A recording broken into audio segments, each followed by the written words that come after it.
오늘 교재는 224쪽이 되겠습니다. 224쪽. 임종하는 일을 위해서 경전을 읽어라. 지금 우리가 공부하고 있는 내용은 시장경 제7장입니다. 이익 존망품. 그래서 존망, 산 사람과 죽은 사람이라는 의미거든요. 이익 존망품은 산 사람과 죽은 사람에게 모두 이익되게 하는 겁니다. 우리가 지난 시간에 천도제 말씀을 이제 드리면서 이익 존망품은 사람이 죽은 다음에 죽은 사람을 위해서 천도하면 죽어서 천도를 받는 사람이나 살아서 천도를 해주는 사람이 다 같이 이익을 받는다 라는 말씀을 드렸고, 천도를 받는 사람에게 돌아가는 이익보다는 천도를 해주는 사람에게 돌아가는 이익이 1대6으로 훨씬 많다는 말씀을 드렸죠. 죽은 사람은 7분의 1을 받는 반면 천도해주는 사람은 7분의 6에 해당하는 이익을 얻는다. 그런 말씀을 드렸습니다. 그래서 이익 존망품은 결국은 살아있는 사람이나 돌아가신 사람이나 모두 이익이 있는 그런 내용을 담고 있고요. 그래서 부처님께서 돌아가신 분을 위한 천도제를 지내거나 또 공덕을 닦으면 살아있는 사람에게 분명히 이익이 크다고 이제 말씀을 하고 계시는 내용이 우리가 지금 오늘부터 이제 공부할 지장경 제7장 산 사람과 죽은 사람을 모두 이익되게 하는 이익 존망품입니다. 그 중에 이제 첫 번째 임종하는 일을 위해서 경전을 읽어라. 224쪽이니까요. 함께 읽어보겠습니다. 추분이 지나니까 낮에 길이가 짧아지고 저녁이 길어져가지고 요즘 6시 반만 되면 어둡습니다. 아침에도 6시 반이 넘어야 좀 환해지고요. 8시 16분입니다만 또 직장에서 일하시고 사업장 일하시는 분들 저녁 공양하시고 나면 졸릴 테니까 함께 읽어서 졸음이 오지 않도록 좀 하겠습니다. 224쪽입니다. 그때의 지장보살 마살이 부처님께 말씀을 드렸다. 세존이시여, 제가 관찰하니 이 연부제 중생들이 발을 옮기고 생각을 움직임이 죄 아님이 없습니다. 그만큼 이제 연부제 중생이라 그러니까 우리를 얘기하는 거잖아요. 사바세계에 사는 중생들이 하는 행위마다 죄 아님이 없다는 거죠. 계속 읽어보죠. 설사 좋은 이익을 만나더라도 처음 먹은 마음이 흔히 물러납니다. 그래서 혹 나쁜 인연을 만나게 되면 순간순간마다 죄가 더하여지게 됩니다. 이러한 사람은 마치 진흙길을 가는데 무거운 돌을 짊어진 것과 같아서 갈수록 피곤하고 갈수록 무거워져서 발이 점점 깊게 빠져드는 것과 같습니다.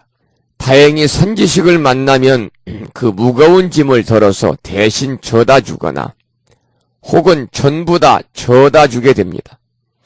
이 선지식은 큰 힘이 있기 때문에 서로 도와주며 붙들고 주고 권해서 그로 하여금 다리를 굳건하게 해줍니다. 그러다가 만약 평지에 이르게 되면 걸어온 험한 길을 돌아보고는 다시는 험한 길을 지나가지 아니합니다.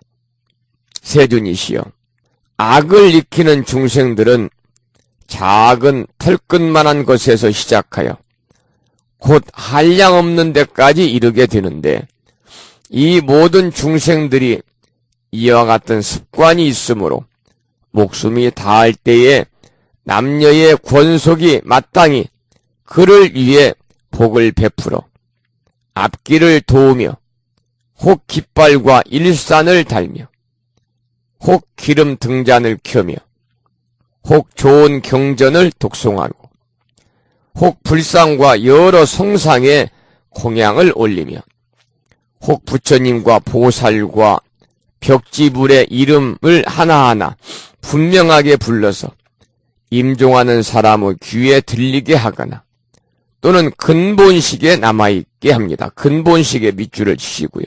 설명드리겠습니다.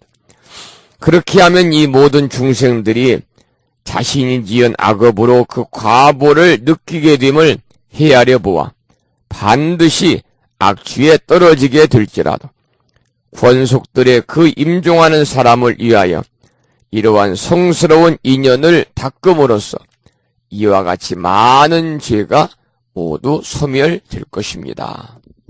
사실은 지장경 공부하면서 한자로 된 원문을 우리가 좀 공부하지 아니하고 우리말 지장경을 가지고 공부하니까 대체적으로 이해들이 다 되겠습니다만은 그 중에 이제 좀 나와 있는 내용 중에서 우리 법부님들이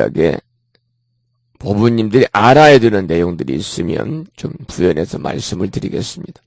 이 근본식이라는 밑줄을 치십시오라는 말씀을 제가 방금 드렸습니다마는 이 근본식이라고 하는 것은 무엇을 의미하냐면 이 근본이니까 뿌리 근자, 근본 본자, 근식을 얘기하거든요. 그래서 우리가 이제 식이라고 그러면 뭐 안식, 안입이 설신이니까 이식, 비식 등등 모든 식이 의지할 곳이 되는 근본 심식인 소위 제8식 아리아식을 가리켜서 근본식이다 그렇게 말합니다.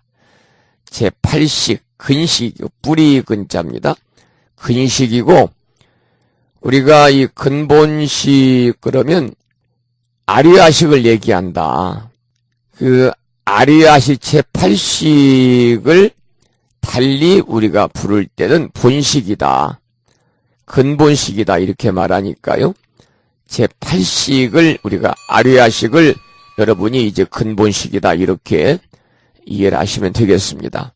자, 그러면 225쪽을 한번 보시면 지장보살은 이 사바세계의 중생은 선한 이익을 만나더라도 처음 먹은 마음이 흔들려서 악연을 만나게 되면 죄가 더하게 된다 그랬습니다. 우리가 살아가면서 선한 인연을 만나면 거기다가 온 힘을 쏟고 그쪽으로 마음을 기울여야만 하는데 그렇지 못하고 좋은 기회마저도 놓치는 경우가 많습니다. 그래서 악한 사람도 선한 인연을 만나는 경우가 있고 선한 사람도 악한 인연을 만나는 경우가 있습니다. 그럴 경우 자기가 어떻게 판단을 하고 어떤 의지를 갖고 행동하느냐에 달려 있겠죠. 그래서 악한 사람이 되기도 하고 선한 사람이 되기도 한다 그 말입니다. 이 지장경에서 계속 이렇게 얘기하고 있습니다. 이러한 무리의 사람은 진흙길을 가는데 무거운 돌을 짊어진 것과 같아서 갈수록 무거워져서 발이 점점 깊이 빠진다고 합니다. 그냥 진흙길을 가도 발이 빠지는데 무거운 돌을 짊어졌으니 더욱 깊게 빠지는 것은 당연한 일입니다. 그럴 때 선지식을 만나면 무거운 힘을 덜게 되는 것입니다. 여기서 선지식은 좋은 인도자라고 할 수 있습니다.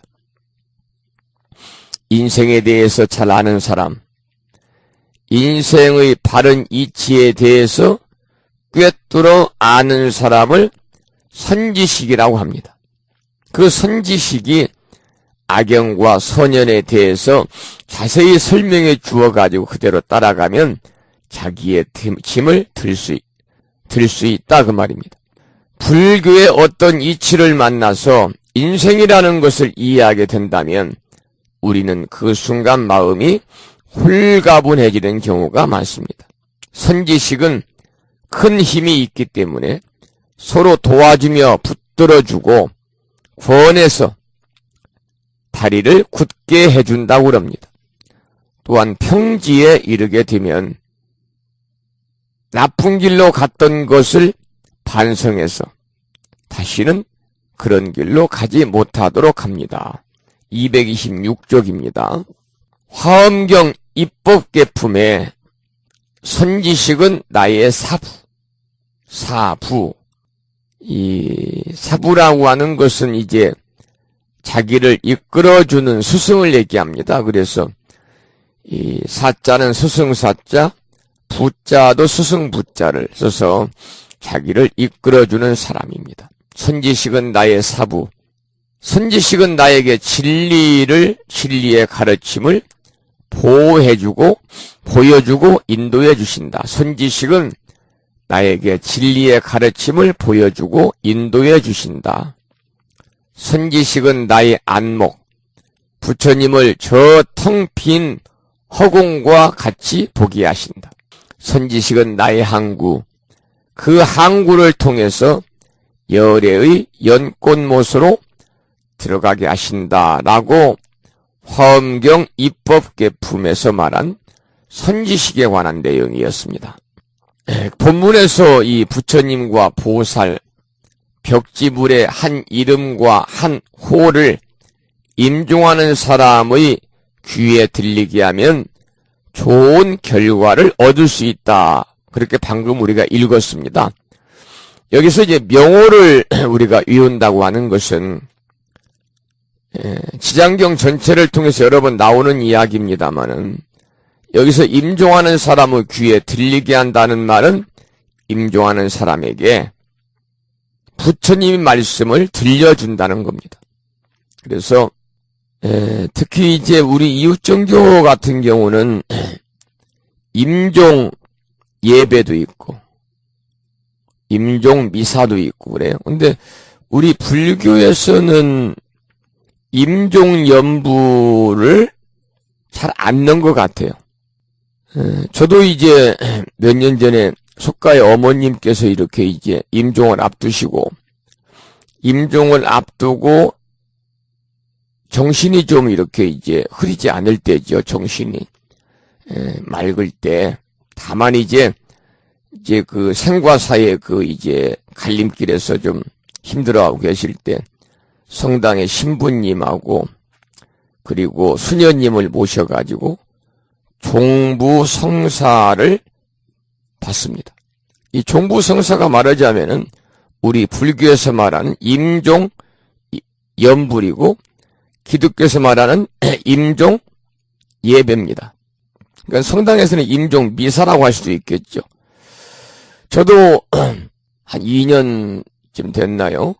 우리 법우님 가족, 불교대 학생 고사님의 장인 어른께서 요양병원에서 이제 투병 중이신데 의식이 좀 흐리셨습니다. 그래서 임종을 앞두고 물론 이제 임종 연부를 해드리고 나서도 한 달 정도 있다가 돌아가셨습니다만은 의식이 약간 희미할 때 연락이 왔더라고요. 스님 시간을 낼 수 있으면 좀 오셔가지고 저희 가족들하고 상의를 했는데 가족들이 한결같이 스님을 좀 모셔서 아버님이 이제 돌아가시기 전에 좋은 곳으로 의식이 있을 때 좋은 곳으로 가시라고 임종 연부를 좀 해 주셨으면 좋겠습니다. 그래 제가 전라북도 익산에 있는 그 이 요양병원은 요양병원이었습니다만은 아주 시설 좋은 병원이더라고요. 그 천주교 재단에서 운영하는 그 병원에 가서 이제 임종 직전이니까 1인실에서 계셔가지고 가족들과 함께 임종 연부를 모셔 드린 일이 있습니다만은 바로 그런 얘기입니다. 그래서 이 임종을 앞둔 사람에게 바로 이제 앞둔 사람의 귀에 바로 부처님 말씀을 들려드린다는 겁니다.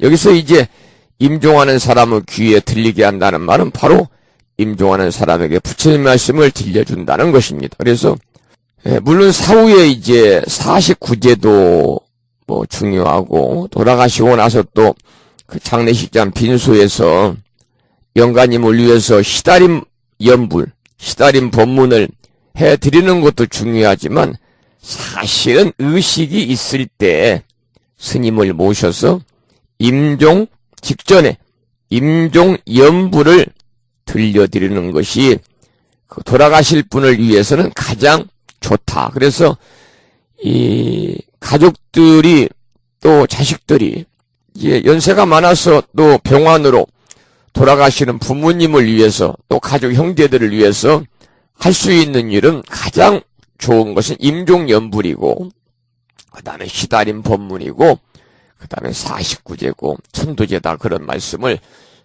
제 개인적으로 차례대로 이렇게 정해서 말씀을 좀 드려보았습니다. 그런데 임종을 앞두고 그래서 임종연불을 할 때요. 혹시라도 우리 법부님들 그 부모님이나 가족들이 돌아가시기 직전에 돌아가실 분을 위해서 임종연불을 좀 해드리면 좋겠다.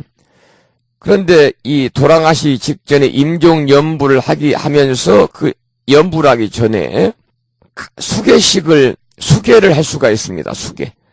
돌아가실 분, 임종 직전에 있는 분에게 불명을 지어서 불명을 드리고 그 불명으로 임종연불 해드리면 더 좋다고 그러거든요.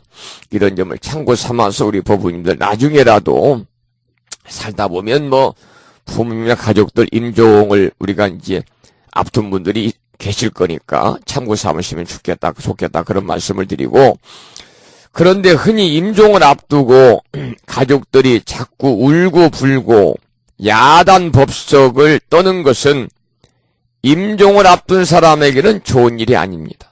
차분하게 기도해드리는 것이 최선이다 그 말이죠. 기도를 해드리는데 부처님 말씀을 들려주고 연불을 해 주어서 잠재의식 속에 남아있게 하면, 이게 지금 잠재의식이 뭐냐면 아까 말씀드린 근본식입니다. 근본식. 잠재의식 속에 남아있게 한다. 뿌리 근자, 아식자, 근식, 근본식, 제8식, 아뢰야식이다. 이렇게 이제 말씀을 드려요. 그 임종을 앞둔 사람에게 임종을 앞두고 가족들이 울고 불고 야단법석을 떠는 것은 결코 임종을 앞둔 사람에게는 좋은 일이 아니라는 거죠.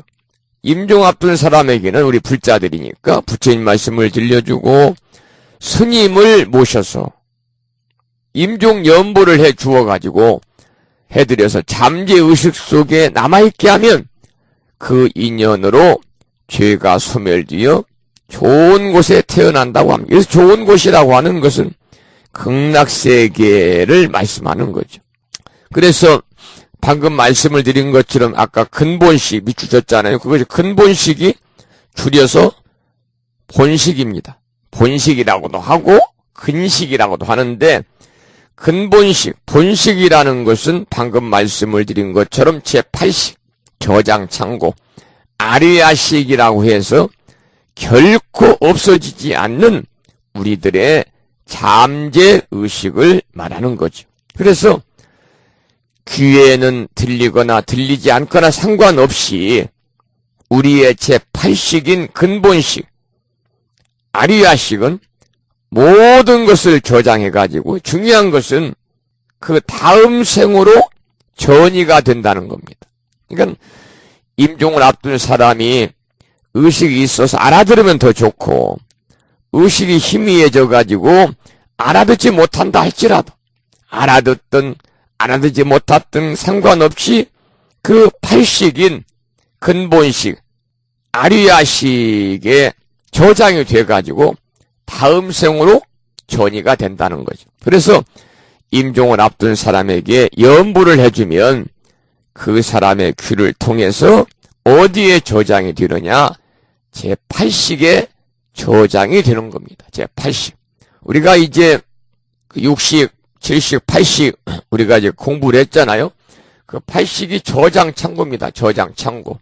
그래서 그분이 알아듣던 못 알아듣던 연부를 돌아가시기 전에 임종시에 꼭 해드리는 것이 가장 중요하다, 그런 말씀을 여기에서 강조해서 하고 있는 거죠.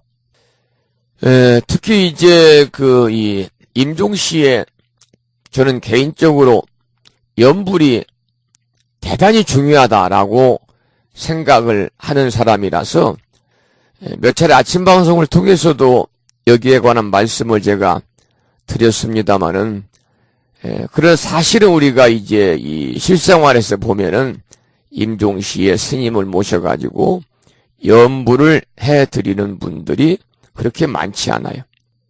임종시 연부를 해드리는 분은 또 스님을 모셔서 빈수에서 망자를 위해서 시달인 법무, 시달인 연부를 또 해드리고 하는데요. 우리가 이제 예를 들어서 이 살생의 업을 지은 사람, 살아서 또 개를 파한 사람, 또 병으로 신음해서 죽어가는 사람, 또는 원한 맺힌 귀신에 시달리는 사람 등등, 이런 사람들은 업보 때문에 임종을 맞이하더라도 편하게 맞이하지 못하고 힘들게, 불행하게 임종을 맞이할 수가 있거든요. 특히 이런 사람들에게는 우리가 이제 나무아미타불이라든지 그런 연부를 하게 되면 평안을 얻는 거죠. 평안을 얻고 아미타 부처님의 영접을 받으면서 극락에 왕생할 수가 있겠죠. 그러면 평소에 우리가 이제 연불 정진을 한 사람과 임종시에만 연불한 사람과는 어떤 차이가 있는가? 임종의 순간에만 연불하는 사람은 극락세계에 가도 구품연화대가 있잖아요. 구품연화대 중에서 상품 상생은 못하고 하품 하생의 연화대 속에 태어나가지고 또 거기서 열심히 도를 닦아야 하는 것이 평소에 연불하면서 도를 닦은 사람과의 왕생과 다른 점이라고 그럽니다. 그러니까 평소에 연불 정진을 꾸준히 한 사람은 바로 극락세계에 왕생을 하더라도 상품 상생, 상품 중생, 상품 하생, 중품 상생, 중품 중생, 중품 하생. 하지만 임종할 때에 그러한 연불의 공덕으로 태어나는 이 과보는 하품 하생의 연화대 극락세계라고 합니다. 그래도 하품 하생이지만은 극락세계니까 여기에만 태어나도 더 이상의 이 윤회를 하지 않으니까, 더 이상의 퇴보로 타락도 불행도 없으니까요. 여기만 태어나도 대단한 거기 때문에 꼭 돌아가시기 전에 이제 의식이 있으면 있는 대로, 없으면 없는 대로 스님을 모셔서 임종 연불 의식을 꼭 해드리는 것이 이제 임종을 앞둔 사람에게 살아있는 우리 불자들이 할 수 있는 가장 최상의 그러한 예의다, 해드릴 수 있는 도리다, 이런 말씀을 참고로 드립니다. 자, 226종 밑에 세 번째 줄 보겠습니다. 그래서 임종을 앞둔 사람에게 연부를 해주면 그 사람의 귀를 통해서 제8식에 저장이 됩니다. 이것이 바로 본식, 근본식에 남아있다는 말의 의미입니다. 이해가 되시죠?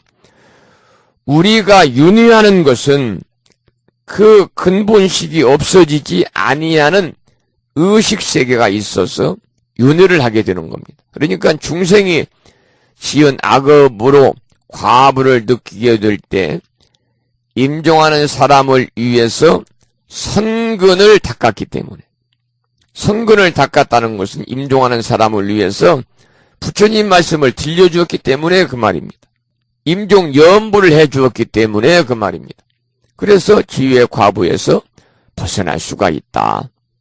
만약에 다시 몸이 죽은 뒤에 49일 이내에 여러 가지 선한 일을 지켜야 되면 마찬가지로 좋은 과부를 받는다.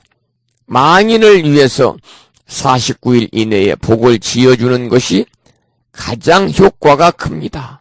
그래서 우리가 49제를 지내는 거예요. 우리가 보통 이 49일은 유예 기간입니다. 유예 기간.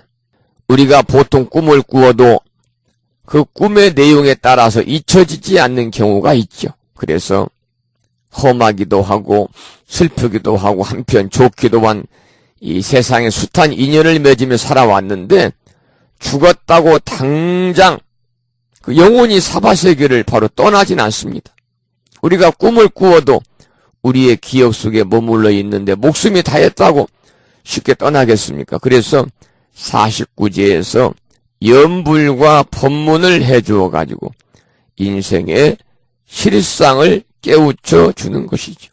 가장 좋은 것은 우리가 살아생전에 불자로서의 삶을 살면서 연불 정진을 꾸준히 하는 것이 최고 좋고요. 그런데 이제 우리 부모님이나 가족들 살아서 연불 정진을 꾸준히 하고 열심히 연불하시는 분들이 많지 않기 때문에 이런 분들에게 대해서는 임종 직전에 임종 연불을 해드리고 그리고 돌아가시고 나면 장례식장 빈소에서 시다림 연불, 시다림 법문, 시다림 연불을 해드리고 그리고 돌아가시고 나서 49일 동안 7번의 제를 지내면서 49일 동안 연불과 법문을 해 주어가지고 그 인생의 실상을 깨우쳐주고 이생에 대한 집착을 모두 훌훌 털어버리고 이렇게 사바세계를 떠날 수 있는 그런 근간을 살아있는 자들이 만들어줘야 된다. 그런 말씀입니다. 227조 밑에 쭉 보면 육체만으로 이야기할 때 태어나는 것은 푸른 하늘에 한 조각 구름이 일어나는 것과 같으며 또 죽음이라고 하는 것은 일어난 구름이 정처 없이 사라지는 것과 다를 바가 없습니다. 우리의 삶은 이처럼 변화무쌍한 것입니다. 여러분, 태어나는 것은 푸른 하늘에 한 조각 구름이 일어나는 것과 같고 밑줄을 치시고 또 죽음이라고 하는 것은 일어난 구름이 정처 없이 사라지는 것과 다를 바 없다. 밑줄을 치시고 이 글귀를 여러분들 많이 들으셨죠? 많이 들으셨을 겁니다. 이 글귀를. 이 서산대사께서 하신 이 절명시라고 그럽니다만 청어당 휴정스님께서 쓰신 절명시입니다. 생야 일편 부운기, 사야 일편 부운면이다. 생야 일편 부운기라고 하는 것은 삶이란 한 조각 구름이 일어남이요. 사야 일편 부운멸은 죽음이란 한 조각 구름이 쓰러집니다. 바로 그 얘기입니다. 부운 자체 분무시라니 구름 그 자체는 실체가 없으니 생사 거래가 역여연이더라. 역여연이더라. 삶과 죽음이 또 오고 감이 그와 같도다. 이 서산대사의 절명시라고 하는 것은 해탈시입니다. 해탈시. 해탈시인데 원래 이제 전체의 내용을 좀 여러분 소개를 한번 드리면 이런 내용이죠. 공술의 공수것이 인생. 빈손으로 왔다 빈손으로 가는 인생이요. 생종하철에 사양하처. 날 때는 어느 곳에서 왔으며 갈 때는 어느 곳으로 가는가. 생야일편 부운기 사야일편 부운멸. 나는 것은 태어나는 것은 한 조각 구름이 인듯하고 죽는 것은 한 조각 구름이 쓰러지는 것. 부운 자체 본무실 생사거래 역여연. 뜬구름 자체는 본래 자체가 실이 없나니 죽고 사는 것도 역시 이와 같도다. 독일, 물상, 동로, 다면불수 어생사. 그러나 여기 한 물건이 항상 홀로 드러나서 다변이 생사를 따르지 않네. 바로 이러한 소산대사의 해탈시에 나오는 그러한 내용을 풀어서 쓴 겁니다. 태어나는 것은 푸른 하늘에 한 조각 구름이 일어나는 것과 같으며, 또 죽음이라고 하는 것은 일어난 구름이 정처 없이 사라지는 것과 다를 바가 없습니다. 우리의 삶은 이처럼 변화무쌍한 것입니다. 생과 사, 가고 옴, 이 세상에 우리가 태어났다가 죽는 것이 구름의 현상과 조금도 다르지 않습니다. 죽은 자는 본식인, 아까 말씀드린 근본식인 제8식, 저장창고인 아류야식을 통해서 염부라는 사람의 마음까지도 읽는다고 합니다. 다시 말해서 마음의 소리를 듣는다 그 말이거든. 그러니까 살아있는 사람은 망인을 위해서, 또 망인이 되기 직전이 임종시니까 임종시에나 망인을 위해서 간절한 마음으로 염불을 해야 된다. 그런 말씀이죠. 망자를 위해서 염불의 공덕, 또 망인이 되기 직전에 임종시에 염불했을 때 공덕에 관한 얘기가 상세하게 설명이 되었습니다. 자, 그 다음에 넘겨서 228쪽을 보면 우리가 지금 이제 불교에서는 49제를 지내는데, 아이러니하게도 기독교인들도 49제를 지낸다는 것이 참 아이러니입니다. 49제라는 것은요, 윤회를 인정할 때, 윤회를 인정할 때 49제라는 말을 할 수 있는 겁니다. 그런데 기독교와 불교, 그러니까 기독교의 목사님과 불교의 스님이 이렇게 대화를 하면서 어디에서 서로 말문이 막히느냐, 서로 어디에서 극과 극이냐, 불교의 윤회가 나오면 서로 대화가 끊기는 거예요. 기독교인들은 윤회를 인정하지 않습니다. 그러니까 우리 불교에서는 윤회를 인정하잖아요. 윤회를 인정할 때 49제의 의미가 있는 거지. 윤회를 인정하지 않는 곳에서 49제는 얘기한다는 것은 의미가 없는 거죠. 그런데도 우리들 주변에서 보면은 인기 있는 연예인이나 탤런트나 이런 분들이 세상을 떠났을 때 49제를 지낸다든지 뭐 이런 보도가 나오는데, 그건 좀 잘못됐다. 49제라고 해서는 안 되고, 돌아가신 후 49일 되는 날에 예를 들어서 뭐 추모공원을 찾아서 예배를 드렸다든지 이렇게 이제 보도가 나와야 되는데, 탤런트 뭐 아무개 49제를 뭐 지냈다 이렇게 나오는 것은 바람직하지 않은 것 같더라고요. 그러면 그 49제의 유래에 대해서 우리가 알아야 되겠잖아요. 49제 유래에 대해서 나오니까 오늘 잘 들으시고 공부해서 여기 49제가 나오는구나, 이렇게 여러분 이해하시면 되겠습니다. 228조 본문을 함께 읽어보겠습니다. 만약 육신이 죽은 뒤 49일 이내에 여러 가지 선한 일을 하게 되면 능히 이 모든 중생으로 하여금 영원히 악취를 내고, 악취라고 하는 것은 악도입니다. 악도. 우리가 보통 사막도, 사막취 그럽니다. 지옥, 악귀, 축생을 얘기합니다. 만약 육신이 죽은 뒤 49일 이내에 여러 가지 선한 일을 하게 되면 능히 이 모든 중생으로 하여금 영원히 악취, 악도를 여의고 사막도를 여의고 인간이나 하늘 세상에 태어남을 얻어서 수승한 즐거움을 받게 될 것입니다. 지금 살아계신 권속들의 이익도 한량이 없을 것이니, 49일 해주면 이 공덕이 망자와 산자. 그래서 우리가 존만품이거든요. 망인과 49제의 대상이 되는 영가님과 49제를 모셔드린 그 가족들에게 다 똑같이 이익이 돌아간다 그 말입니다. 그래서 살아있는 권속들의 이익도 한량이 없는 것이니 그 말이죠.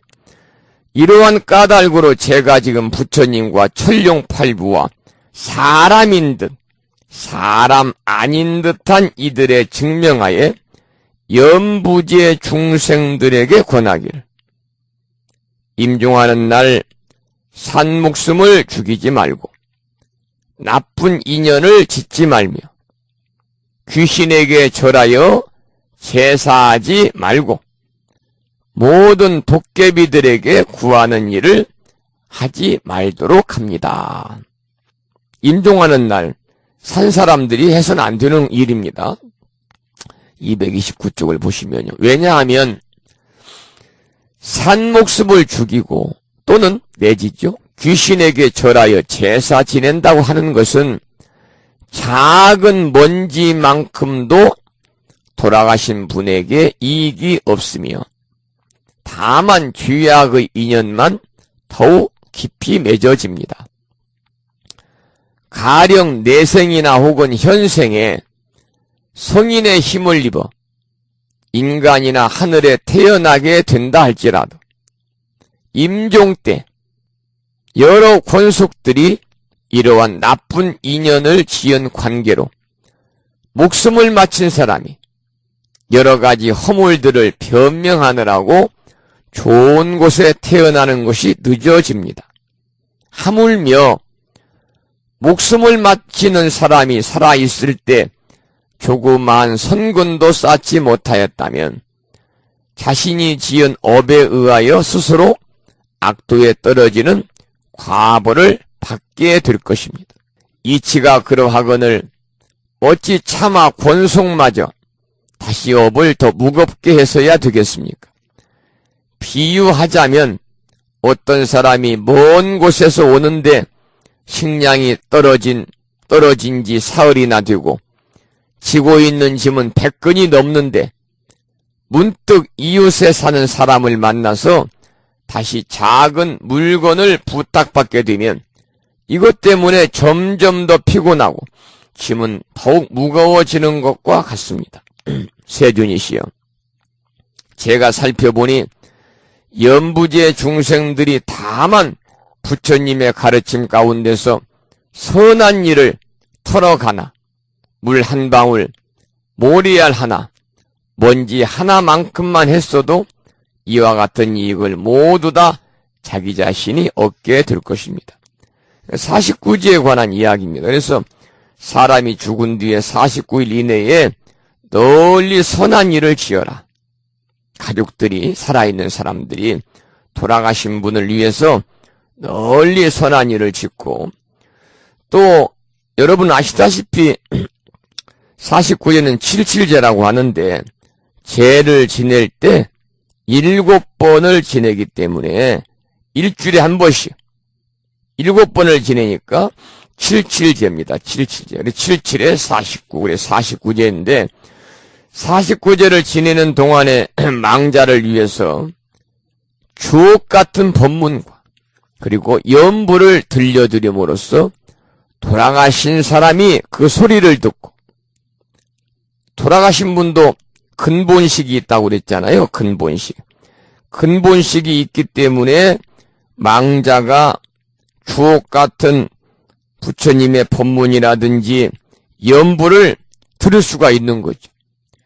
그래서 육신은 사라졌지만 그 식은, 근본식은 제8식 아리야식에 저장이 되어 있기 때문에 그렇다 그 말이죠. 그래서 돌아가신 사람이 부처님의 법문이라든지 스님을 통해서 또는 연부를 들려드리면 그 돌아가신 망자가 그 부처님 법문이라든지 연불의 소리를 듣고서 지혜가 열려가지고 좋은 과보를 받게 됩니다. 지혜가 열리면 이승에 대한 집착을 다 떨칠 수밖에 없는 거죠. 그래서 49제의 의미가 있는데 첫째 의미는 뭐냐면 죽은 사람의 마음을 깨우쳐 주는 것이다. 거기에 밑줄을 치시고요. 49제의 첫 번째 의미는 뭐냐? 죽은 사람의 마음을 일깨워 주는 것이다. 삶과 죽음의 이치를 가르쳐 주고, 우리 불교에서는 삶과 죽음이 생사가 이려다 그래요. 생사가 똑같다. 삶과 죽음은 하나다. 이렇게 얘기를 합니다만, 그런 이치를 가르쳐 주고, 언젠가는 사람은 다 생을 마치고 다시 다른 생을 받게 되고, 그 다음 생을 받는 기간 동안이 가장 중요하기 때문에 그 기간 동안의 삶과 죽음의 이치를 부처님 법문을 통해서 알려주는 겁니다. 그리고 모든 존재의 실상이 무엇인지, 특히 망자에게 알려줘야 될 것은 바로 무사입니다. 무사. 그래서 우리가 이 49냐 천도제 지낼 때 무상계를 많이 들려드리고 있습니다. 무상계. 모든 것은 영원하지 않다. 모든 것은 항상하지 않다. 그래서 우리 사람도 그 생주이멸이라고 그래서 대표적인 것이 생로병사잖아요. 재무상의 생주이멸과 성주괴공이 있는데, 그리고 시간적인 측면에서의 무상은 생주이멸이요, 공간적인 측면에서의 무상은 성주괴공이거든요. 생주이멸, 생, 날생자, 나서, 머물 주자, 다를 이자, 그리고 멸할 멸자. 나서, 머물다가 때가 되면 다 멸하는 겁니다. 그래서 망자에게 죽음의 실상이 무엇인지를 깨닫게 해주는 것이 바로 뭐냐? 49제의 첫 번째 목적이다. 그러니까 죽은 사람의 마음을 깨우쳐 주는 것입니다. 첫째 번의 의미는. 두 번째 49제를 지내는 두 번째 이유는 망자가 죽은 사람이 다하지 못한 못다한 복을 산 사람들이 망자를 대신해서 지어주는 겁니다. 그래서 죽은 사람을 위해서 경전을 읽어주고 49일 동안 염불을 해주고, 그리고 죽은 사람의 이름으로 크게 보시도 하고, 49일 동안 망자의 이름으로 그 사람을 위해서 불우한 사람들에게 보시도 하고, 또 경전도 간행해주고 법보시죠. 또 신심이 돈독하고 경제적으로 여유가 있는 분들은 망자가 남기고 간 유산들이 있잖아요. 그 유산을 가지고 절도 지어주고 불사에 동참한다는 겁니다. 법당도 잘 만들어주는 등등의 일을 하는 것이다. 또 중생이 임종하는 날 생명을 죽이거나 악연을 짓지 말고 귀신에게 제사 지내거나 도깨비들에게 구하지 말라고 권하고 있잖아요. 여기서 귀신이라고 하는 것은 영가를 지칭하는 말이 아닙니다. 여기서 귀신은 영가를 얘기하는 것이 아니라 온갖 잡신을 얘기하는 겁니다. 온갖 잡신. 잡든 신이죠. 잡든 신. 임종 무렵에 귀신에게 제사 지내거나 생명을 죽이는 일은 망인에게 어떠한 이익도 없을 뿐만이 아니라 오히려 돌아가신 분의 주위에 인연만 깊게 하는 것이다, 그 말이죠. 요즘은 돌아가신 분을 위해서 이미 죽은 것을 사옵니다. 그래서 하기야 뭐 전부 다 돌아가시면 집에서 3일상을 치르는 데는 사람은 없고, 장사를 지내 집에서 장례식을 치르는 사람은 전부 다 뭐 장례식장 치르기 때문에 영안실이라든지 이런 데 가면은 이제 뭐 문상객 1인당 얼마씩 해가지고 음식이 나오고 그러잖아요. 그 장례식장의 음식처럼 비싼 게 없어요. 무척이나 비쌉니다. 거기서 보면은 돼지고기 같은 거 나오잖아요. 돼지고기 같은 거. 수육이라고 하나요? 지금은 이렇게 이제 죽은 걸 사다가, 옛날에는 임종한 날에 돼지도 잡고 또 부잣집은 소도 잡고, 충청도 그 한산 모시의 고장 충청남도 서천군 한산면 쪽에 가면은요, 다른 지방은 모르겠습니다만 제가 알고 있고는 그 지역에서는 사람이 죽으면 예전에는 집에서 초상을 치렀기 때문에 필히 개를 잡아서 그 개고기 요리를 오는 문상객들에게 대접을 했다고 그러고, 그것이 그 지역의 풍습이었다고 그러니까 아주 안 좋은 거죠. 그래서 그런 일을 하는 것은 바로 뭐 때문에 그러느냐? 중생의 어리석음 때문이다. 그런 일은 망자에게는 더 큰 손해를 입히는 거죠. 오히려 부모를 지옥으로 빠뜨리는 일입니다. 또 대부분 망자를 위한다고 하면서 자식된 도리를 앞세워가지고 잘못을 저지르는 수도 있죠. 망자를 위하려면 살생을 할 것이 아니라 살생의 반대 개념이죠. 방생을 해야 된다. 망자를 위해서 묘비를 화려하게 하는 것도 오히려 돌아가신 분에게 빚이 됩니다. 돌아가신 분을 위해 묘비를 잘 만드는 것은 자기 자랑을 하려는 것이지 결코 돌아가신 분을 위하는 행위가 되지 못합니다. 사실은 망자를 위해서 이 묘비를 거창하게 하는 것도 좋지요. 물론 경제적 여유가 있어야겠습니다만 이러한 행위보다는 망자를 위해서 절에 49제를 봉행해주고 100일제를 봉행해주고 1년제를 봉행해드리고 3년제를 봉행해드려서 77제, 100일제, 1년제, 3년제까지 대상소상을 모두 절해서 천도식을 베풀어서 망자를 극락세계로 보내드리는 것이 더 수승한 공덕을 쌓는 것이고 살아있는 가족들이 해야 되는 도리다, 그런 말씀이죠. 우리가 망자를, 돌아가신 분을 위해 묘비를 아주 거쳐 화려하게 한다고 해서 그곳에 돌아가신 분이 계시들 안 해요.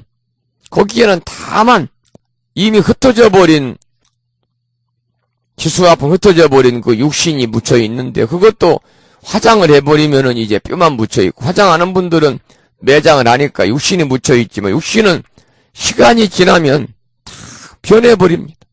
사람 살더미는 살은 흙으로 변하고요. 또 물로도 변하고요. 바람으로 변하고 기온으로 변하고 그런 거잖아요. 그래서 아무리 묘비를 화려하게 한들 그곳에 망자가 있진 않는다, 그 말입니다. 다만 살아있는 사람이 도리죠. 요즘에 이제 추석명절 앞두고 뭐 수많은 사람들이 벌초 온다고 난리잖아요. 벌초. 금초 온다고. 그 안에 돌아가신 분이 계십니까? 안 계세요. 영혼은. 다만 살아있는 사람들이 조상을 기리기 위해서 무덤을 만들어 놓고 때가 되면 가서 벌초해드리고 거기에 또 음식 올려놓고 차례 지내고 절하고 그러잖아요.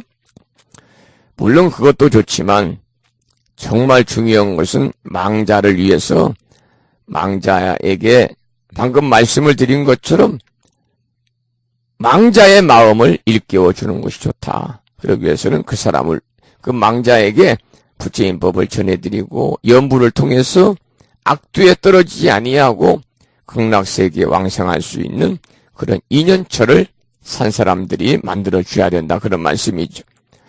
예를 들어서 내세나 혹은 현세의 생에서 어떤 성스러움을 얻어서 인간이나 하늘이나 인간에 태어난다 할지라도 임종 때 모든 권속이 악연을 지으면 망자가 선한 곳에 태어난 것이 오히려 늦어진다, 그 말이. 다시 말해서 망자 자신이 지은 업만으로도 벌써 악두에 떨어지는데 대부분 사람들은 살면서 신구 이로, 우리가 이 삼업이라고 그럽니다만 몸과 말과 뜻으로 생각으로 죄를 짓지 아니하고 선업만을 쌓고 산 사람들은 거의 없을 거예요.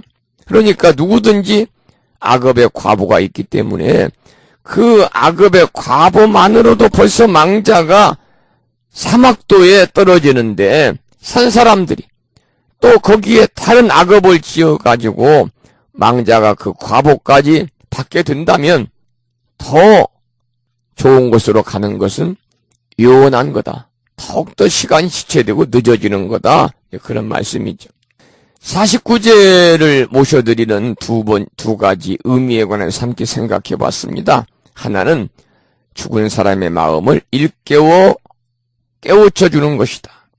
그래서 망자에게 인생의 실상이 무엇인지, 그리고 죽음의 실상이 무엇인지를 깨닫게 해주는 것이 49제 첫 번째 목적인데, 그러기 위해서는 스님의 부처님 법문을 스님을 통해서 망자에게 49일 동안 들려줘야 되겠죠. 다 알아들으니, 그래서 알아들어서 다 어디에 저장이 되느냐? 근본식, 8식, 아류야식에 저장이 된다. 이것이 첫 번째 49제의 의미고, 49제를 모셔드리는 두 번째 의미는 뭐냐? 죽은 사람이, 망자가 못다한 복을 산 사람이, 가족들이, 또 동료들이, 지인들이 대신 지어주는 것이다. 그런 얘기입니다. 그 다음에 231쪽에 보면 49제의 공덕의 비율이 나와요. 앞에 잠깐 설명을 드렸습니다만 7분의 1과 7분의 6이라는 말씀을 드렸잖아요. 이 49제를 모셔드림으로 인해서 7분의 1의 공덕으로 망자에게 7분의 1의 공덕이 가고, 살아있는 자에게 그 6배나 되는 7분의 6의 공덕이 간다. 결국은 산자를 위해서 한다라고 해도 과언이 아닌 것이 49제다 그 말입니다. 자, 그러면 232쪽을 함께 읽어보겠습니다. 232쪽, 233쪽까지를 함께 읽어보겠습니다. 이 말씀을 설하실 때에 법회 중에 한 장자가 있어 이름을 대변이라 했는데, 큰 대자 말씀 변자입니다. 이 장자는 오래전부터 생사가 없는 도리를 깨달아서, 대변자에게 나오니까, 전에 인터넷 뉴스를 봤더니요, 부산광역시 어느 근처에 초등학교 이름이 대변초등학교가 있어요. 대변초등학교. 그래서 항상 놀림을 받는다는 거예요. 대변초등학교니까. 소변 말고 대변초등학교. 그래가지고 그 학교의 학생회장, 6학년 학생이죠. 참 똑똑한 학생이 이것을 동창회에다가 이제 건의를 해가지고 교육청에 건의를 해서 학교의 이름을 바꿨다는 그 보도를 봤습니다만, 그 대변이 아니고 여기서는 말씀변자를 쓰는 대변입니다. 이 대변이란 장자는 오래전부터 생사가 없는 도리를 깨달아서 시방의 중생들을 교화하다가 지금은 장자의 몸을 나타낸 분이다. 합장 공경하고 지장보살에게 물었다. 지장보살이시여, 이 남연부지의 중생들이 목숨을 마친 뒤에 그의 권속들이 그를 위하여 공덕을 닦고 죄를 베풀어서 많은 선한 일을 하면 이 목숨을 마친 사람이 큰 이익과 혜택을 얻게 됩니까? 지장보살이 대답하였다. 장자여, 내 지금 미래와 현재의 일체 중생들을 위하여 부처님의 유신력을 받들어 간략하게 이 일에 대해 설명하겠습니다. 장자여, 미래와 현재의 모든 중생들이 목숨을 마치는 날에 한 부처님의 명호나 한 보살의 명호나 한 벽지불의 명호를 얻어 듣게 되면 죄가 있고 죄가 없고를 불문하고 모두 해탈을 얻게 됩니다. 만약 어떤 남자나 여인이 살아있을 때 좋은 일을 하지 않고 여러 가지 죄를 많이 지으면 목숨을 마친 뒤에 그의 여러 권속들이 그를 위하여 여러 가지 성스러운 일을 지어서 복되게 하더라도 7분 가운데 1분만을 얻게 되고 나머지 6분의 공덕은 살아있는 사람의 이익이 됩니다. 이러한 까닭으로 미래와 현재의 선남자와 선여인들은 잘 들어서 스스로 닦으면 그 낱낱의 공덕을 온전히 얻게 됩니다. 덧없음, 무상의 큰 귀신이 기약 없이 닥쳐오면 어둠 속을 헤매는 홀령들은 자신의 지와 복을 알지 못하여 49일 동안 바보와 같고 귀머거리와 같이 있다가 염라대왕 앞에서 업의 과부를 변론하여 판정한 뒤에는 업에 따라 태어나게 됩니다. 자신은 알지도 못하는 사이에 천만 가지 근심과 고통이 따릅니다. 하물며 다른 여러 곳의 악도에 떨어진다면 어찌 되겠습니까? 목숨을 마친 사람이 아직 태어나기 전 49일 안에 순간순간마다 모든 고륙과 권속이 복을 지어 구원하여 줄 것을 바라다가 이날이 지난 뒤에는 오직 자신이 지은 업에 따라 과보를 받을 뿐입니다. 만약 이러한 죄인이라면 천세를 지내더라도 해탈할 날이 없을 것이며, 만약 그가 오무간죄를 지어서 큰 지옥에 떨어지게 된다면 천겁이나 만겁 동안 여러 가지 고통을 영원히 받을 것입니다.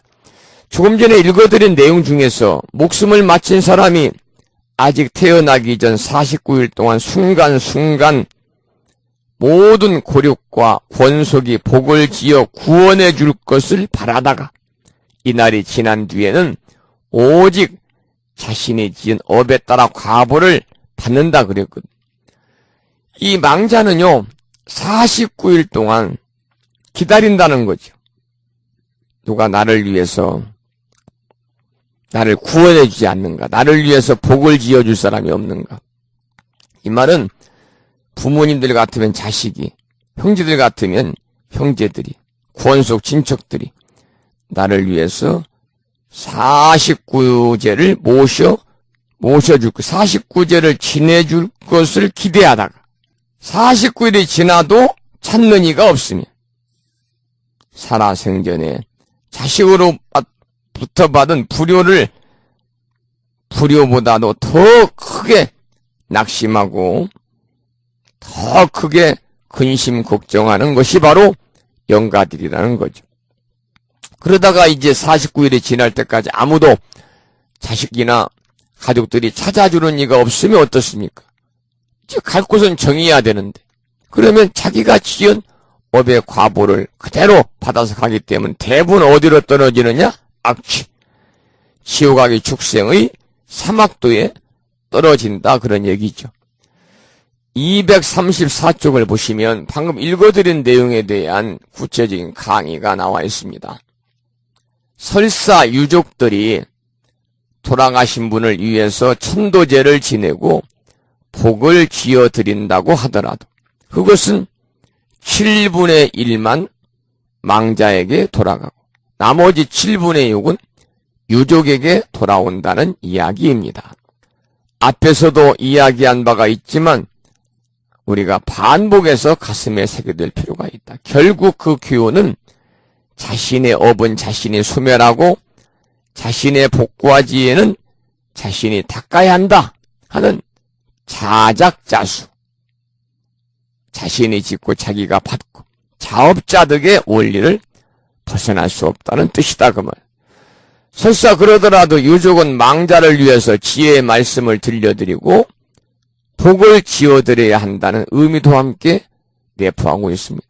망자를 위해서 지혜의 말씀을 들려드린다는 것은 이제 스님이 49일 동안 제를 지내면서 부처님 말씀을 영가에게 들려주고 또 산 사람들은, 유족들, 가족들은 망자의 이름으로 복을 지어드려야 된다, 그 말입니다. 방금 읽어드린 내용 중에서 49일 안에 순간순간마다 모든 고력과 피부치질이죠. 그리고 권속들이 복을 지어서 구원해 주기만을 바라다가 77일, 49일이 지난 뒤에는 자신의 업에 따라 갈 길을 가게 된다고 그랬거든요. 고력과 권속들이 자기 대신 복을 지어서 구원해 주기를 바라고 있다는 것은 그야말로 망자에게는 물에 빠진 사람이 지푸라기라도 잡기를 원하는 것과 같다는 거죠. 우리는 망자가 어둠의 저승길을 가는데 지푸라기라도 잡고 싶은 심정을 우리가 이해할 필요가 있다. 이와 같은 상황에서 가까운 사람들이 49제를 통해서 도와주면 망자는 악도에서 떨어지는 것을 벗어날 수가 있게 되겠죠. 그래서 우리가 여행할 때 호텔을 예약하거나 비행기를 예약할 수는 있지만 죽음의 길은 예약할 수 없거든요. 설사 예약이 되었다 하더라도 그 예약 상황을 모르는 상태에서 출발하기 때문에 그런 상황이라면 무엇이든지 의지하고 싶은 곳이 인지상정이다. 그러한 심정을 여기에 잘 대변하고 있는 거죠. 그러면 49제를 지낼 때 주의사항, 49제를 지낼 때는 무엇을 주의해야 되는가? 그 내용을 함께 읽어보겠습니다. 235쪽 보겠습니다. 다시 또 장자여 함께 읽겠습니다. 이와 같은 죄업의 중생들은 목숨을 마친 뒤에 권속이나 고륙이 그를 위해서 죄를 올려서 복을 닦아 그의 업을 돕되 제밥을 마치기 전과 죄를 올리고 있을 때에도 쌀뜨물이나 채소잎들을 땅에 버리지 말고 모든 음식을 부처님과 스님에게 드리지 아니했거든 먼저 먹지 말아야 합니다. 우리가 절에서 이제 죄를 모실 때 부처임전, 신주임전, 영가님전 이렇게 이제 공양 올립니다만 그 중에서 영가님에게 공양 올리는 것도 마찬가지예요. 올리는 것도 먼저 먹어서는 안 된다. 모든 음식을 부처님과 스님에게 드리지 아니했거든 먼저 먹지 말아라 그 말입니다. 만약 먹는 순서를 어겨서 먼저 먹거나 정미롭고 성실하게 하지 아니하면 목숨을 마친 사람이 마침내 구원의 힘을 얻지 못하게 됩니다. 만약에 정미롭고 청정하게 해서 부처님과 스님에게 받들어 올리면 이 목숨을 마친 사람은 7분 중에 하나를 얻게 됩니다. 7분의 6의 공덕을 얻게 되고요.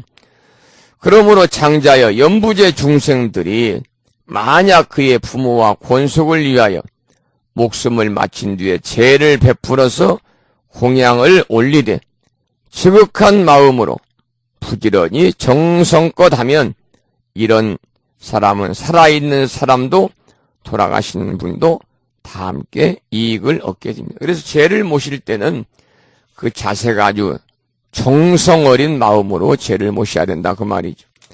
한 장 넘겨서 236쪽을 보겠습니다. 이 말씀을 설하실 때 도리천궁에 천만억 나유타나 되는 연부제 귀신들이 모두 한량없는 보리심을 바라였으며 대변 장자도 환희하는 마음으로 가르침을 받들어 예배를 올린 뒤에 물러갔다. 자, 이제 여기가 산자와 죽은 자가 모두 함께 이익을 얻는다고 하는 제7장 이 존망품의 마지막 부분이었습니다. 만약 죄인이 오무간주를 지어서 대지옥에 떨어지게 되면 1100세가 지나도 해탈할 날이 없고 영원히 여러 가지 고통을 받게 된다 그랬잖아요. 그리고 죄를 지낼 때 주의사항으로서 죄업 중생은 명을 마친 뒤에 고륙이나 권속이 그를 위해서 죄를 올려가지고 복을 닦아 업도를 도와야 하는데 제식을 마치기 전이나 죄를 올린 다음에도 쌀뜨물과 나물, 잎사귀 등을 땅에 버리지 말고 음식을 부처님과 스님에게 먼저 올리기 전에는 먹지 말라라고 했습니다. 이게 이제 죄를 지낼 때 우리가 지켜야 되는 그러한 기본적인 주의사항이다 그 말입니다. 또 순서를 어겨서 먼저 먹거나 깨끗하게 하지 아니하면 이 명을 마친 사람이 마침내 구원의 힘을 받지 못한다고 합니다. 예를 들어서 누군가의 죄를 지낼 때 순서가 뒤바뀌면 다른 사람들이 얼굴을 찌푸릴 것이고 때로는 화를 내는 사람도 있을 것이고 그러다가 돌아가신 부모를 위해서 복을 지으러 왔다가 오히려 복을 감하는 것이 되어버릴 수가 있다. 그렇게 되면 돌아가신 분에게는 오히려 짐만 더 지워드린다 그 말입니다. 우리가 엄숙한 어떤 의식을 올릴 때는 우리의 몸가짐, 마음가짐에 대해서 신경을 써야 됩니다. 여러분들 이 49제 초제부터 시작해서 2제, 3제, 4제, 5제, 6제 마지막 77제까지 막체까지 모실 때 보면 항상 입고 오는 옷도 신경을 써야 됩니다. 그래서 정말 그 신심이 돈독하신 분들은요 49일 되는 날 복을 벗잖아요. 이걸 탈상이라고 그러잖아요. 벗을 탈자니까. 그래서 49일 때 구제까지 매주 절에서 제를 모실 때 장례식장에서 입었던 의복을 그대로 입고 오는 분들이 있어요. 이런 분들은 참으로 대단한 분들이죠. 그런 마음 자세, 마음의 준비가 대단히 중요하다. 그 말. 몸가짐, 마음가짐에 대해서 말씀한 거예요. 사람이 살아가는 일 중에서 가장 엄숙하고 존귀한 일이 뭐예요? 삶과 죽음에 관한 생사에 관한 문제입니다. 죽음보다 더 엄숙한 일은 이 세상에 없어요. 그래서 죄를 지내는 사람도 마음을 닦아서 죄를 지내야 되고 스님도 마찬가지. 마음을 닦아서 모든 것을 다 정갈하게 하고 죄를 지내야 되고 유족들도 이 지내는 동안에는 온갖 정성을 들여야 합니다. 마음 자세, 몸가짐, 행동 모든 것들 마찬가지. 그렇게 했을 때 죄를 지낸 복이 있다는 거죠. 이웃나라 일본 사람들은 불교가 생활화되어 있습니다. 그 사람들은 천하에 못된 짓을 해서 지탄받던 사람이라도 그 사람이 죽으면 그 순간부터 모두 꿇어 앉아서 그 사람을 향해서 예배하고 성불을 기원한다고 합니다. 말하자면 천하의 악독한 사람도 죽으면 열반에 들었다거나 성불했다는 그런 표현을 쓰는 겁니다. 우리나라와는 좀 다르죠.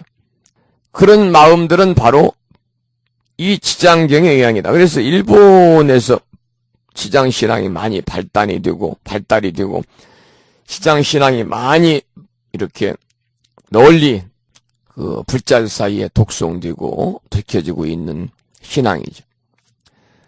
또 이제 본문에서 정근하고 나무아미타불을 연불하고 스님에게 받들어 올리면 목숨을 바친 사람의 7분의 1의 공덕을 얻는다고 했거든요. 다시 말해서 죄를 지내면 돌아가신 분에게 이익이 되니 마땅히 돌아가신 부모와 친척을 위해서는 49제를 베풀어야 한다 그 말입니다. 또한 공양을 올리되 지극한 마음으로 공양을 올리면 살아있는 사람과 죽은 사람에게 이로움이 있다고 말하고 있습니다.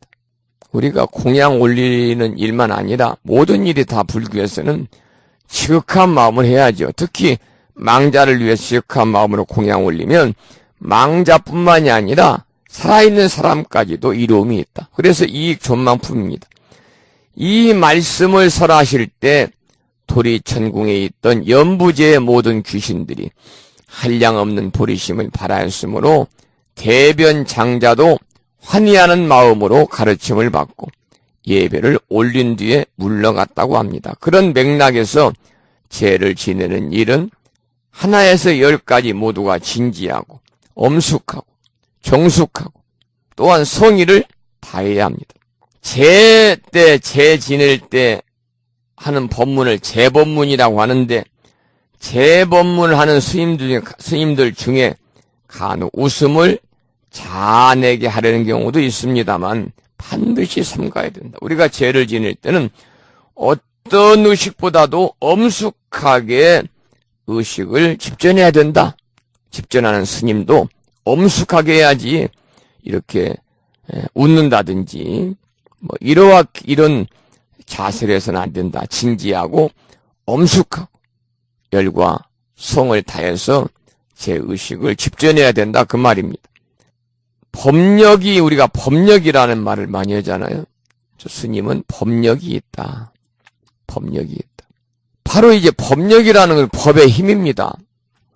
법이라는 것은 뭐예요? 부처님의 가르침이에요. 부처님의 가르침의 힘을 법력이라고 해요. 법력이다. 법력. 불법의 위력입니다. 불법의 위력. 자, 그러면 법력이 있다, 없다. 스님들도 법력이 있는 분이 있고 없는 분이 있는데 법력이 없으면 성의를 다해서 간절하게 제를 모셔드리는 것이 바로 법사된 사람의 도리다. 법사라는 것은 법을 설하는 스님. 그러니까 49제 의식을 집전하는 스님의 도리는 법력이 있으면 좋지만 법력이 없다면 아주 정성을 다해서 간절하게 영가를 위해서 기도 정진해주고 법을 설해야 된다. 바로 그 말입니다. 그래서 제를 지내는 데 대한 주의사항은 무엇보다도 동참하는 유족들도 중요하지만 그 이전에 제를 집전하고 제를 주관하는 그 스님이 가장 먼저 모범을 보여야 된다. 그 말이죠. 그래서 49제를 맡기는 절도 여러분이 잘 선택을 하셔야 돼요. 누구나 우리는 부모님이 계시고 형제 이신들이 있고 하기 때문에 어느 누구도 49제에서 결코 자유로울 수는 없어요. 이 말씀은 누구든지 한 번쯤은 49제라는 의식을 치를 수밖에 없다. 그러면 법력이 있든지 아니면 법력이 없으면 아주 정성을 다해서 지극한 마음으로 성의를 다해가지고 간절하게 제를 모셔 드릴 수 있는 그런 사찰, 그런 스님을 선택해서 여러분들께서 제를 모셔드려야 된다. 그런 말씀을 드리고 싶고요. 49제에는 전에도 말씀을 드렸습니다만 돌아가시고 나서 반혼제라고 그래서 반혼제, 돌아올 반자거든요. 돌아올 반자. 돌아오다 그런 얘기입니다. 그리고 이 혼이라고 하는 것은 이제 혼백이잖아요. 혼백. 넋이잖아요. 넋. 홀령이 돌아왔다라고 하는 것을 부처님께 아뢰는 겁니다. 고하는 의식이 바로 반혼제라는 겁니다. 반혼제는 언제 지내느냐? 돌아가시고 나서 발인을 하잖아요. 3일 되는 날. 물론 4일장, 5일장, 7일장은 지냅니다. 보통 3일장 지내죠. 어쨌든 간에 3일장이든 5일장이든 발인식을 마치고 모든 장례 절차를 마치고 그 영가님의 영정과 위패를 봉안할 사찰에서 영가님의 영정과 위패를 봉안하고 49제를 모실 사찰에서 바로 부처님께 이러이러한 영가가 오늘 우리 절에 들어왔습니다. 49일 동안 부처님 잘 보살펴 주세요. 라고 부처님께 고하는 것이 바로 반혼제입니다. 반혼제를 하고 나서 이제 초제, 2제, 3제, 4제, 5제, 6제, 마지막 77제, 그리고 100일제, 1년제, 3년제까지를 모셔드려야 완벽한 돌아가신 분을 위한 천도제를 마무리하는 거다. 그런 말씀을 드리고 절대적으로 마지막 한 번만 지내는 의미가 없다. 이것은 49제가 아닙니다. 초제부터 6제까지 생략하고 마지막 7제를 지내는 것은 49제가 아니다. 이것은 49일 되는 날 지내는 천도제다. 그 말입니다. 그 다음 요즘에 보면 7번을 지내야 하잖아요. 근데 1357 이렇게 지내는 절도 있어요. 이렇게 해달라는 분도 있어요. 그러면 비용도 좀 줄이고 절에 동참하는 날도 줄이고 하려고 하는데 이것도 49제가 아니에요. 이것은 아무런 의미가 없어요. 초제 지내고 2제 빼먹고 3제 지내고 4제 빼먹고 5제 6제 빼먹고 무슨 의미가 있겠습니까? 염라대왕 뿐만이 아니라 명부에 있는 시방들의 심판을 받아야 되는데 우리가 초제 지내고 2제 빼먹고 3제 지내고 4제 빼먹고 이런 등등으로 하면은 염라대왕에 있는 명부 시왕들을 데리고 장난하는 거예요. 신관대왕한테는 심판을 받고 추광대왕은 건너뛰고 3제 송대대왕한테는 받고 4대 오관대왕 건너뛰고 염라대왕한테 받고 또 그 다음 건너뛰고 이것은 명부 시왕들에게 장난하는 시키는 거죠. 이런 것은 바람직하지 않다. 그러니까 여러분들은 꼭 77제라는 거 뭐냐 한 번도 빼놓지 않고 입제부터 시작해서 초제, 2제, 3제, 4제, 5제, 6제 마지막 7제 49일 들은 날까지 제를 모셔드리는 것이 7번 이거 77제고 이거 49제다. 이런 말씀을 다시 한번 강조 말씀을 드리고 다른 데 조금 절약하시고 우리가 보편적으로 보면 형제간이 많거나 좀 뭐라고 그럴까요? 사회활동을 많이 하신 분들은요 이 장례식장에 들어오는 부의금 가지고 대부분 비용을 내고 남아요. 물론 이제 가족이 없거나 사회활동을 않거나 이런 분들은 물론 부족할 수도 있겠습니다만 그래서 망자를 위해서 또 망인이 남겨놓고 간 유산들도 있을 거 아닙니까? 그래서 꼭 49일 되는 날, 100일 되는 날, 1년 되는 날, 3년 되는 날 제를 모셔드리는 것이 망자에 대한 도리지 이런 도리를 다 하지 아니하고 망자를 그리워해 쌓고 돌아가신 분을 추모하고 하는 것은 이율배반적인 거다라고 저는 생각을 합니다. 오늘 이익존망품 함께 여러분과 함께 공부를 했습니다. 오늘 제 7장 이익존망품 임종하는 일을 위해서 염불해 드려라 그런 말씀을 드리면서 임종염불에 관한 말씀을 드렸습니다. 우리가 천도제에서 가장 중요한 것은 첫 단추를 잘 끼워드리는 겁니다. 아까도 말씀을 드렸다시피 서산대사 해탈시에 나오는 내용 중에서 삶이란 한 조각의 구름이 일어나며 죽음이란 한 조각의 구름이 사라지는 것과 같다.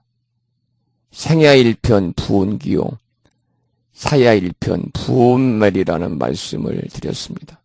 우리가 가족이나 또 인연 중생들과 생사 이별을 우리가 당하시면 대단히 황망하잖아요. 그럴 때 우리들이 정신을 가다듬고 돌아가신 분의 극락왕생을 기원하면서 여러분이 다니는 제적사찰의 스님이라든지 인연이 있는 스님들을 모셔다가 시다리모식 직전에 시다리면 돌아가신 분을 위한 거니까 임종염불을 모셔드릴 것을 부탁을 드리겠습니다. 우리가 죽음을 앞두고 사람들이 정황이 없거든요. 이럴 때일수록 좀 우리가 지혜롭게 행동을 해야 된다는 거죠. 이 임종염불 시다리도 마찬가지고요. 임종염불을 해드리면 살아생전에 짓지 못한 염불 공덕이 생겨나가지고 생로병사 이치를 알게 되고 또 돌아가시게 되면 죽음을 인정한다는 거죠. 그래서 우리가 임종염불부터 시작을 해서 제가 조금 전에 천도의식은 이 첫 단추를 잘 끼우는 게 중요하다 이 말씀을 드린 것은 임종염불 해드리고 첫 단추입니다. 첫 단추. 장례식장 빈수에서 스님 모시다 시다리 매드리고 그게 이제 두 번, 세 번째 단추 끼는 거예요. 그리고 이제 49제 모셔드리고 그 다음 단추 끼는 거죠. 100일째, 1년째, 3년째 모셔드리면 완전하게 단추를 다 끼워드리는 것 같다 그 말이죠. 그래서 꼭 여러분들이 이렇게 임종하는 사람을 위해서 경전을 읽어드리라는 말씀을 다시 한번 드리고 싶고 그리고 오늘 공부한 내용 중에서 49제 유래에 관한 말씀을 드리면서 49제의 의미에 관해서 두 가지로 생각을 해봤죠. 하나는 죽은 사람의 마음을 일깨워주는 것이다. 망자에게 인생의 실상이 무엇인지, 쟁무상의 이치를 깨닫게 해주고 죽음의 실상이 무엇인지를 깨닫게 해주는 것이 49제의 첫 번째 의미고, 두 번째 의미는, 두 번째 49제를 모셔드리는 이유는 망자가 죽은 사람이 못다한 복을 산자들이, 가족들이, 유족들이 대신해서 지인들이 지어드리는 것이다. 그런 말씀을 드렸고, 그러면 49제를 모셔드리면 어떤 공덕이 있느냐? 공덕이 많죠. 이익 존망품이라고 그랬잖아요. 존망품, 살아있는 사람과 돌아가신 분에게 골고루 이익이 돌아가는데, 돌아가신 분에게는 7분의 1의 공덕이 돌아가죠. 그리고 산자에게는 7분의 6의 공덕이 돌아가니까 사실은 49제 모셔드리면 망자도 망자지만 살아있는 자기 자식, 자신, 가족, 일가, 친척, 일신들이 평안해진다. 그런 말씀을 함께 공부를 했고, 그 다음에 49제를 지낼 때의 주의사항에 관해서 함께 생각해 보았습니다. 9시 50분이고요. 시간이 뭐 얼마 남지 않아서 그 다음 제 8장 염라 왕중 찬탄품, 그래서 염라대왕이 찬탄하다, 이 부분을 이제 어중간해서요 다음 시간으로 미루고, 오늘은 9시 50분이 됐습니다만 여기까지만 수업을 하도록 하겠습니다. 2시간 동안 함께 하신 포부님들께 감사드리고, 다음 시간에는 어디를 하냐면 제 8장 염라왕들, 염라대왕이죠. 염라왕중 찬탄품. 여기서는 이제 부처님께서 염라왕들이 업으로 태어난 귀신들이 아니라 오래전에 불도를 이루고 중생교화의 원력으로 화해났다고 찬탄하시기 때문에 여기서는 염라왕중 찬탄품이라는 명칭이 붙게 된 것입니다. 다음 시간에 함께 공부하겠습니다. 무창부 불교대학 불심사에서 진어 성종이었습니다. 목소리가 탁하고 만행을 다녀왔습니다마는 모처럼 바깥바람을 쐬서 그런지 감기가 듬뿍 걸려버렸습니다. 여러분 안녕히 계십시오. 편안히 주무시기 바랍니다. 지금까지 성종이었습니다. 고맙습니다.